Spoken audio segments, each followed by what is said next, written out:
Welcome back to The English Boys. The show where we discuss all things literature. I'm Samuel. And I'm Louis, and thank you for tuning in.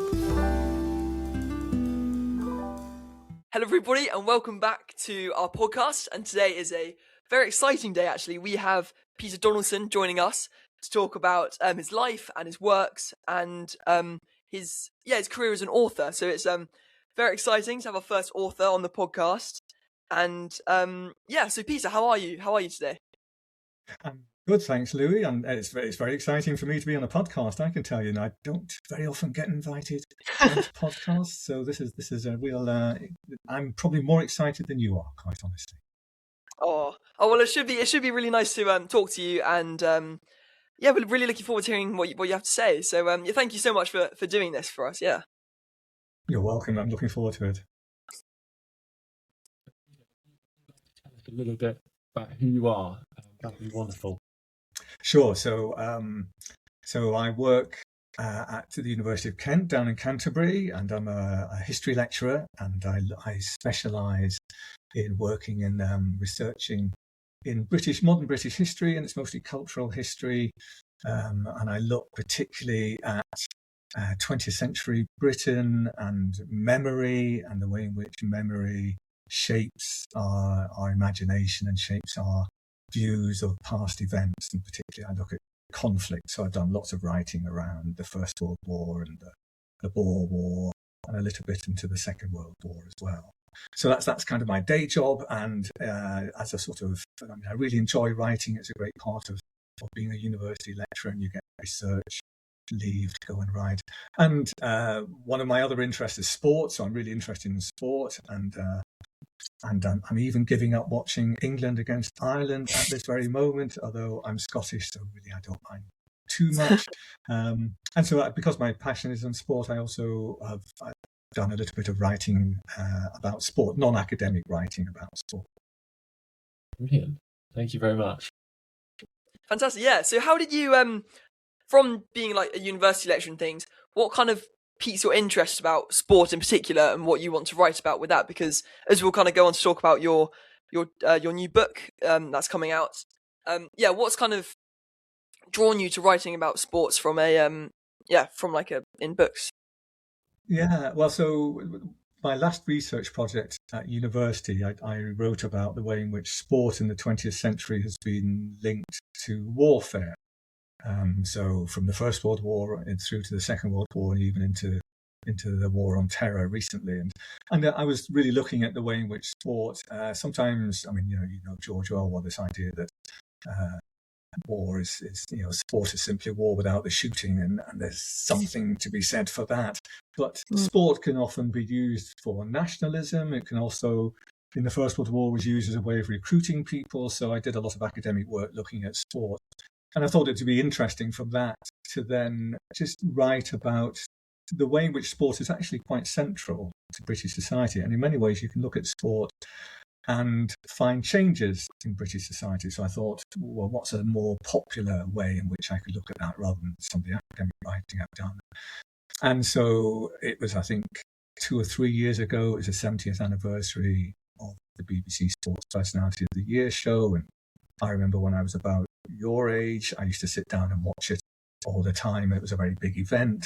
I'm not sure it's quite such a big event now, but I thought that was the 70th anniversary. I thought I might write about that and look at the shift in winners and the sorts of ways in which British people have voted over the last 70 years, and see if that tells us anything about British sport and society. And then recently I did the same, because it's 100 years since the first person was knighted for sport. And so that's where it sort of stemmed a little bit from my academic work, but I didn't really want to write academic books about it, so I thought I'd try to write something which is a bit more popular. And Peter, during this time when you were writing about British Sports Personality of the Year and the trends that we've seen over time, what conclusions did you come to that whilst doing your research? Yeah, well, so, the British Sports Personality of the Year, some of the conclusions, quite honestly, Samuel, are pretty straightforward. They're not earth-shattering. So, well, what conclusions can I find? That you're more likely if you're a man to win than if you're a woman. There's hardly an earth-shattering conclusion, is it? I think, I can't remember the figures exactly, something like 17.5 women have won compared to over the 70 years. The half is interesting. Do you know why a half? I mean, it seems strange for a half woman. It's because in what was the date? We should know because it's the Winter Olympics at the moment, and Torvald and Dean won the ice skating at the Winter Olympics in Sarajevo, and they won Sports Personality of the Year, so we got half.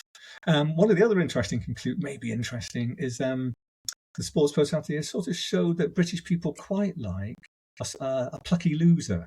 So it's not always just people who always win.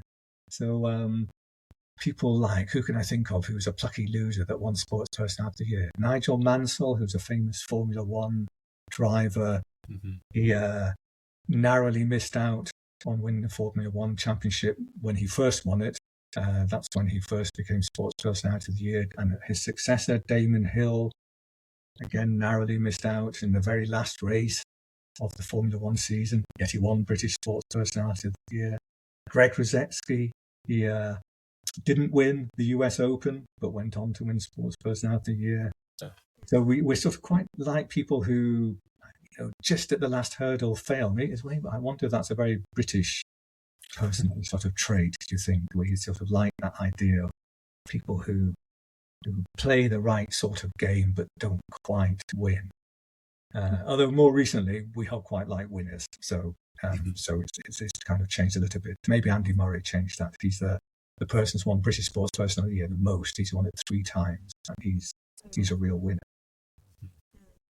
Yeah, that is really interesting, and I think it's really because I'm assuming sports is a kind of like passion of yours and like a hobby and things as well. So it's really nice to kind of explore that deeper and look at the different ways that culture and history can kind of come into it. So yeah, that's really interesting.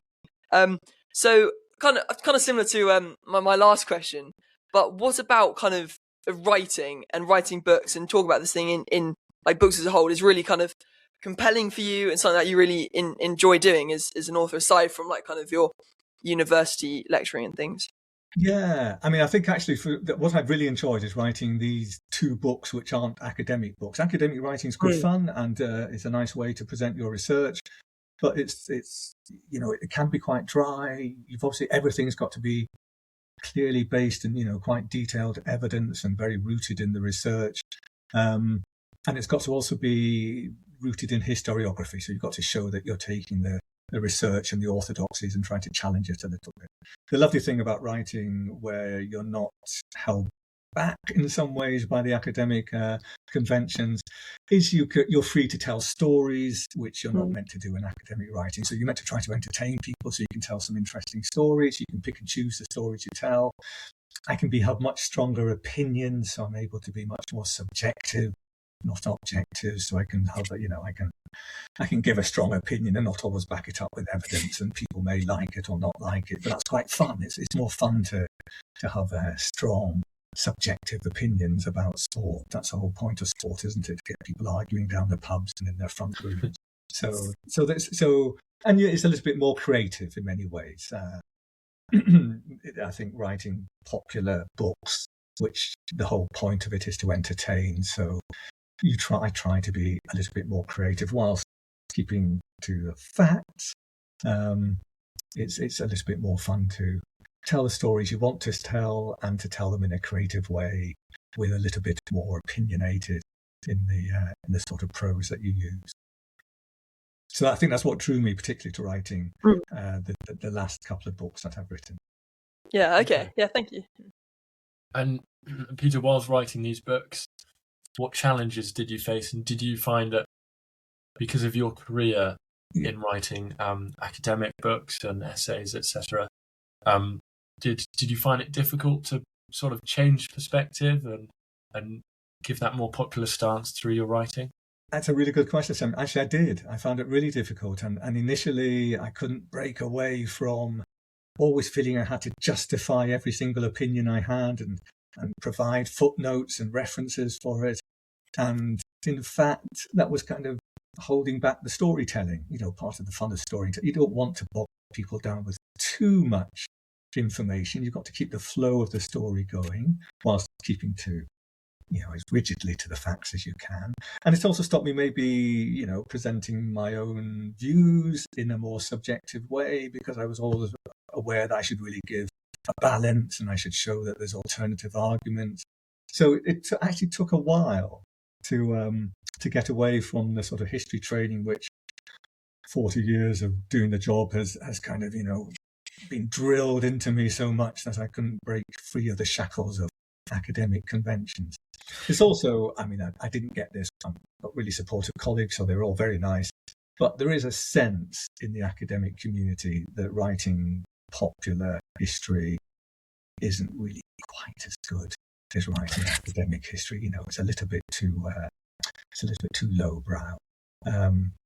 But I took that as a compliment, honestly. I thought, the lower brow I can get, the better it is. What I decided. So actually, it took a bit of training, a bit of shrugging off some of those shackles. But once I got into the flow of it, I really enjoyed doing it. It's great fun. I'm sure, I don't know if I know you're obviously great readers. I wonder if you're also writers as well. But it's something, it's such a creative art, and it's a really challenging thing to do, but also a really rewarding thing to do, I think. Mm-hmm. Are you writers? Do you both write as well as read? Go on, Louis. I think speaking for both of us, I think we both are. I'm quite interested in script writing, particularly. Mm. So that's kind of my big kind of aspiration. But also just kind of short stories, poetry, different things like that. I'm really interested. I think Samuel is as well. Yeah. Yeah, definitely. I would say my focus in writing, or certainly what I've done in the past year, has mainly been poetry. Mm-hmm. We do writing all the time in our essays at school, which can be a bit draining, but actually, to be honest, is really, really delightful. Right. And I know you're meant to be asking me questions, but it's just really interesting for me. So when you write your essays at school for history or politics or English, do you try to think about the flow of the language as much as the arguments you're making? I suppose you're thinking about what examiners want from your essays, but does it also give you a bit of creativity as well? I'd say that, for my subjects, English, history and politics, the flow and the creativity comes through your argument. Mm-hmm. And it's about building that discursive, evaluative stance to which your writing can flow freely, and it can be easy to understand, and yet really exact and precise. That's what I'd say. Yeah. Yes. Yeah, I think that was a really interesting point. Actually, I never really thought about that much, Peter. But I think for me, I think sometimes I could just get kind of focused on wanting to put the right point across, trying to do my best to stick to the exam board or whatever. But I think it is important to kind of keep it nice and flowy with language things. And for me, I do English and drama and classics, but particularly for those two, I think it's less. A lot of that is quite interpretation as much as like a bit less than kind of facts and things. So that can sometimes, when you have to talk about points of like language in the text and things, you're able to kind of be a bit more free with that, I think, in my opinion, compared to kind of the history, facts and things. I think I struggle with it sometimes. Just I don't want to be too formulaic with trying to put points down, especially when there's quite a difficult passage. But no, that is a really interesting point. And just going back, if you don't mind, so just going back to what you're saying earlier about writing and things. What is one thing you would say to any kind of budding authors, particularly for non-fiction, based off kind of the writing you've done in Sports Nights and 100 Years of Sports Personality and things? So yeah. I think I'm sure this is advice that people are always just do it. Honestly, especially I think if you're writing non-fiction, and clearly you've got to do a bit of research, whatever it may be. For me, it's researching the life stories of some of these people that want sports personality or have been knighted for sport. There's a tendency in which you can put off the writing, and just because the researching is interesting, and also it's a little bit easier because you are just accumulating your sort of knowledge and your facts and what you're going to use. So I think you've got to bite the bullet, I would say, and decide, right, actually going to write stuff down on paper, and just remember that first draft is just that. It's just a first draft. You can come back, you can edit it, you can tweak it, you can scrap it completely and start again. But just getting something onto the paper, I think, gives you that confidence to then carry on. So I think that would be my advice: is just do it. Honestly, have confidence to do it. I spend, I think this may just be me. I spend an inordinate amount of time planning what I'm going to write before I write it. So ensuring that I know how my arguments fit together. I think this is part of the training as a historian, and making sure I've got that sort of logical progression through, so that there is a sequencing to what I'm doing. So I probably spend as long planning it as I do writing it. But I think what I had to force myself to do was to remember, just, at some point I've got to stop that research, and I've got to do, because I find it hard. I find writing rewarding, but I find it really hard work. I can sit there sometimes looking at that screen, wondering whether is that the right adjective? Oh, I don't know if it is. Maybe it should be a slightly different adjective. And I can get myself into a sort of, completely blind panic about what I should do. So I think you just got to get over it and start typing on that keyboard and get the words down on the paper. Yeah, I think it was Phoebe. Oh, sorry, Samuel. I was just going to say, I think it was Phoebe Waller-Bridge who said you can edit a bad page but not a blank page. So yeah, absolutely, you're dead right. Sorry, Samuel. You go. No, I interrupted you. Peter, during your writing, like the actual physical writing, often a challenge that I know a lot of authors face, and a lot of people who want to write but don't necessarily have the courage to, is sort of that halfway point, or when you're 2/3 through, and the process is less new, it's less fresh, and you've got a lack of motivation. How did you deal with that? Yeah, so that's a great question, and you're absolutely right. You're full of energy and enthusiasm with the project to start with, and then once you sort of start seeing the finish line, you can start to flag, thinking, gosh, am I going to get this project? And I'm quite often then thinking of another project I might do, and I'm getting excited about that, and I want to get this one done. I must admit, what I do is I usually ensure that I've got a contract with a publisher, and they give me a submission date, and that's a sort of motivation, the extrinsic motivation that I need. I've needed it all through my life. I'm terrible self-discipline, so I've got that enthusiasm which gets me halfway through, and then I've got a publisher's contract which says, you're going to get this done by the end of the year, and that forces me to sit down at the desk and get it done. So you're right, that last little, third quarter of a project often is the hardest, because you can see the finish, but you're not quite there. So sometimes I do need that extrinsic motivation to keep me going.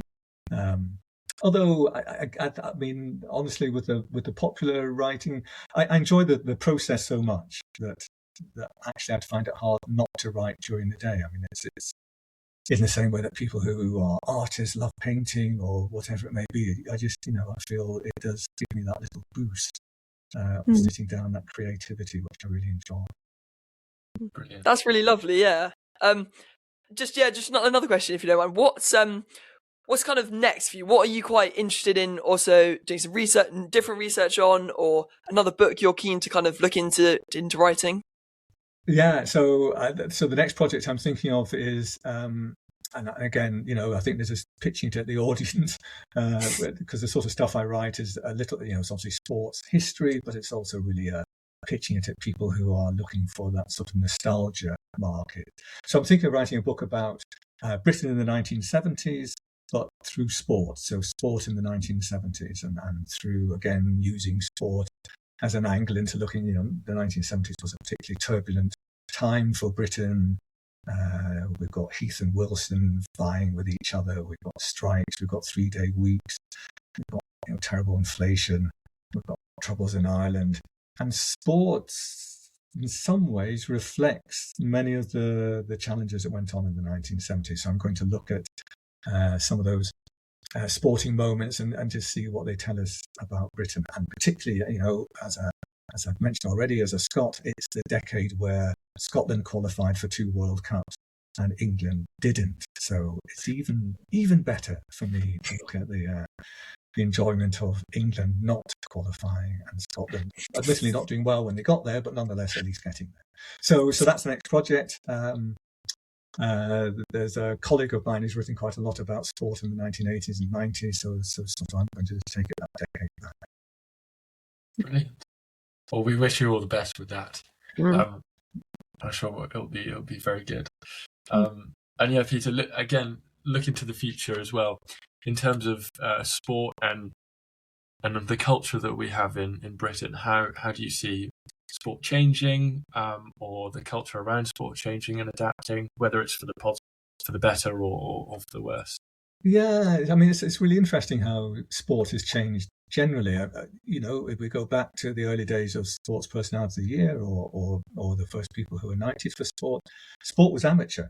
Absolutely, that was the amateur ideal, and the whole point of sport was not winning necessarily, but was the sort of intrinsic values that it gave you: character forming, teamwork, a sense of duty, a sense of courage on the playing field, as well as physicality. But certainly it wasn't meant to be about self-gratification.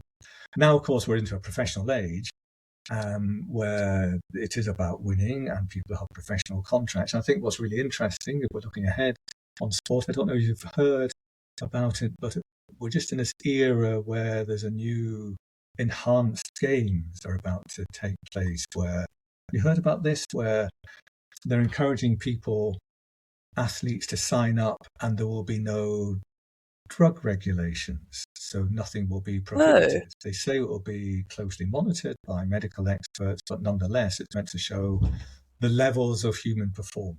There's nothing beyond the human. Well, others are worried about health and safety and exactly what that means for sport generally. So I think that it's interesting the way, as I say, sport develops from amateurism into the professionalism, to what sport means to people, whether sport is something which is simply individual, whether I think sport gives you a sort of rooting you into a community. So I think this move towards highly professionalized sport is a really interesting concept, and one that we're certainly going to see more of. I mean, look at I don't know if you're great football fans, but I mean, football is an enormously professionalized and global industry now, and yet they've got this strange dichotomy where they also depend on local roots. So all sports, all teams depend on their kind of history, their tradition, their nostalgia. So the more that professional football teams, especially the big Premier League teams, have set up new stadia like the Emirates or the Etihad for Man City, they've also made a big thing about their history and their traditions. They started, for example, in the last 10 or 20 years, they started building lots of statues to former players and managers, as if trying to, at the one time, happily taking in Russian or Saudi Arabian global money and becoming a global enterprise with tours of China, but also showing that we're still deeply rooted in our local communities, whether that's East Manchester or whether it's North London. So I think, again, that what sport means to people. Is it about locality, or is it about sort of globalization? So I think that there's lots of ways in which sports change, and they kind of reflect, I suppose, our changing world, where we're more outward looking, we're not so parochial in our outlook. Sport at its top level reflects that as well. Just to ask a follow-up question on that point, if that's all right. You talked about how sort of Saudi Arabia and other countries have been involved in placing foreign investment into sport, and how that's caused lots of controversy. Do you think personally that that's a beneficial thing, or is it really taking away from people's pride and their sense of culture within their sport and their local community? Right. I mean, again, it's tricky, isn't it? I suppose I can understand the reaction of Newcastle United fans when Middle Eastern money poured in, and in some ways, of course, there's great joy at it because it means that your team is probably going to, with the money, although there are some financial regulations that stop you using it to its full extent, but it means that you're going to win cups and you're going to win leagues, and that's ultimately what fans of sporting teams want. I mean, there is, I think, maybe at a deeper level, there is a problem of the extent to which funding from some nations is a means of sports washing, is a means of giving legitimacy to regimes which possibly in other ways wouldn't have legitimacy. And that's something where then we get into sport and politics and the extent to which sport should be mixed up with politics. And, some of the stuff I look at in the couple of books that I've done is just that.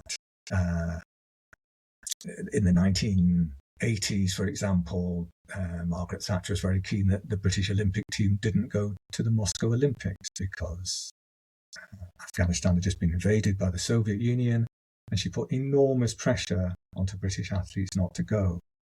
And the British athletes had to decide whether or not they would follow the government's lead. And in fact, most athletes decided they would still go. And you entirely understand that, don't you? If you're a young man or woman, you've trained all your life for this is maybe your only chance. Are you going to give that up for what you feel is simply a government pressure where they could in fact carry out other means? So I think sport and politics is a really interesting one.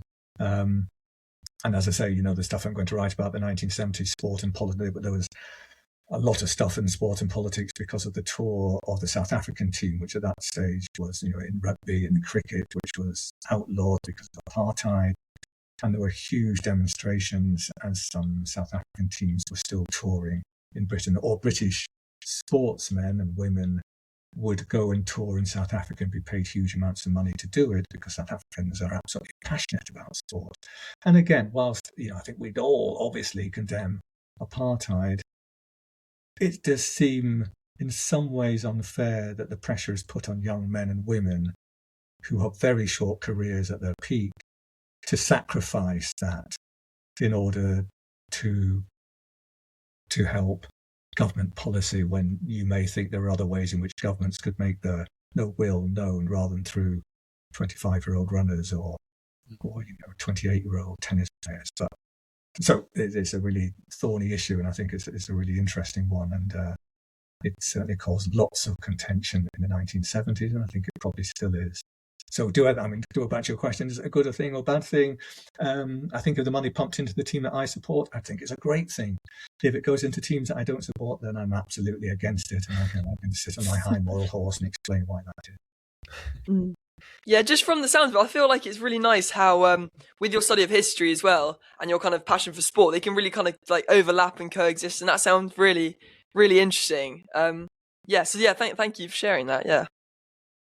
Yeah, actually, Louis, I've always thought that there can be a slight sort of academic snobbery in history, that it's only the high politics of history that's really important, and in many ways, actually, for people's lives, changing of government or changing, dare I say this at the moment in our current climate, but, changing of monarchs or royalty, my goodness, we better not get on to Prince Andrew possibly, but the changing of all those sorts of, our leaders, in some ways doesn't affect people's lives. What affects people's lives are the sort of music that's popular, what's on television, what's coming out at the cinema, popular culture, and sport is a big part of that for lots of people. Sport is a major part of it, and a bigger change to them it was the breakaway of those clubs to form the Premier League in the 90s, as opposed to whether or not John Major was going to win the general election. So I think that's always been where my interest in history has been, which is sort of that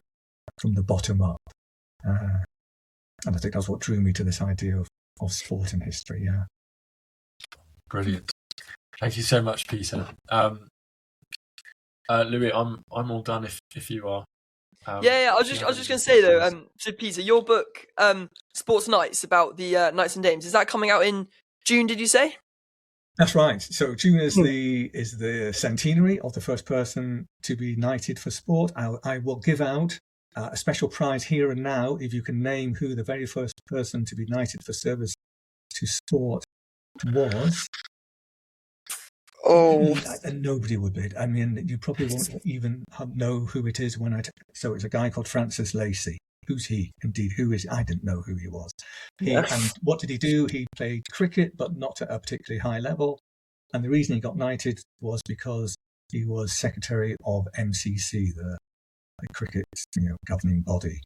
And that's the sort of people who got knighted in the early days. You usually had to be in your 60s or 70s, and you had to be public school educated, and you had to be a man, and you had to volunteer your time in some governing body. And it's only until recently, really, that we started deciding, actually, well, how about knighting people who are really good at sport? And people like Andy Murray, or who recently has been knighted, David Beckham. I mean, he's not young anymore, but nonetheless, he's still younger than... So people who actually, made their name in sport. I think maybe the interesting thing that I found was 1966, that England World Cup victory, and the people who got knighted were not the players, but the manager and the administrators. That sort of tells you everything about who gets knighted, because it's usually to do with establishment figures. And of course, most people who played, certainly football, were working class, and therefore they might get an MBE or some lower honour, but they weren't going to get a knighthood. So that's kind of what the book looks at for this 100th anniversary coming up. And I suppose we're thinking about who might get knighted coming up. And one of the really interesting things is more women are getting titles, damehoods, for sport. And we've just seen, because of course, what's our most successful female, successful British sporting team at the moment is probably the Lionesses, who keep on getting to finals, keep on winning tournaments, which notably the men just cannot do, can they? Since 1966, they haven't won anything. And so I think there may be a few damehoods coming up for some female footballers, which would be a step forward. Brilliant. Well, yeah, Louis, do you have any more questions? Yeah, no, I think that's it. But listeners, do check out Peter's novels, Sports Nights, and also the. So, what was the title of the sports personality one? The other one is gosh, what was the title of the other one? That's a great question. I should know this off by heart. So the one coming out is called Sports Night, 100 Years of Sporting Knights and Dames, and the other one was called And the Winner Is. That's what it was called. Okay. 70 Years of the BBC Sports Personality. Yeah. Fantastic. Yeah. So listeners, if this does a topic you're interested in, do check out these two great books wherever you get books. So yeah. Well, thank you so much, Peter, for this. This was definitely interesting for Samuel and I as well to listen to. And thank you so much for taking the time and for missing probably the first half of the rugby to do this. Well, Louis, Samuel, thanks very much. I mean, it's if you write books, there's nothing you like. Just ask my family about this. There's nothing you like more than talking about them, sometimes at inordinate length. So it's been lovely for me to meet you both and have a chance to chat about it. Thank you so much. Thank you. And we wish you all the best with your next book as well, and for all the books that come after. Oh, crikey, gosh. Yes, thanks very much, Samuel. Brilliant. Thank you so much, Peter.